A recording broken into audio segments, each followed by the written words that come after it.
Good evening. A County Down businessman says he owes his life to a pensioner after he got stranded in the Austrian Alps. Andrew Kane was led to safety by an 84-year-old man. He told his story exclusively to Sarah Dobson.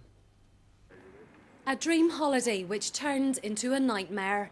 After almost a week of ski school with his wife in the Austrian resort of Kitzbühel, Andrew Kane decided to venture up alone what he thought was a nursery slope when a thick fog quickly descended.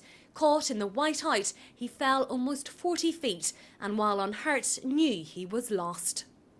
There was a lot of fear, and I was shouting out for help quite often, and you know your voice just echoes around mountains, and you don't hear anything for miles and miles, apart from maybe a snow plough maybe 5 miles away. I think that the biggest thing that was going through my mind though was survival. You know, I just went into kind of a survival mode. The 29-year-old web designer managed to find a deserted farmhouse with a barn where he took shelter in the straw. I kept going through my head, you know, it's of the biblical story, and there's me under all this straw and hay on Christmas Day, you know. After a night spent in the bitter cold without food or water, the sun rose and Andrew tried to make his way back on piste when an 84-year-old Slovenian skier came to his rescue.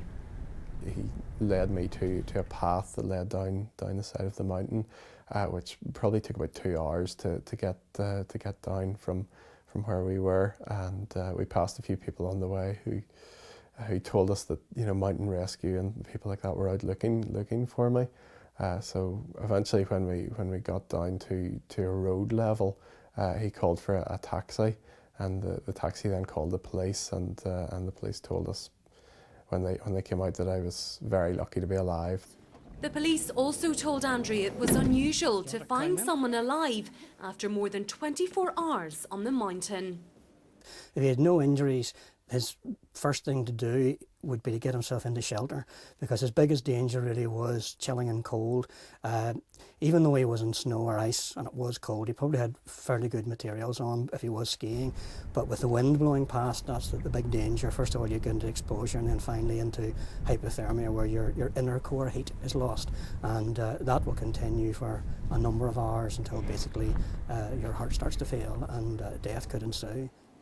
Despite his ordeal, Andrew is already planning next year's trip, unknown to his wife.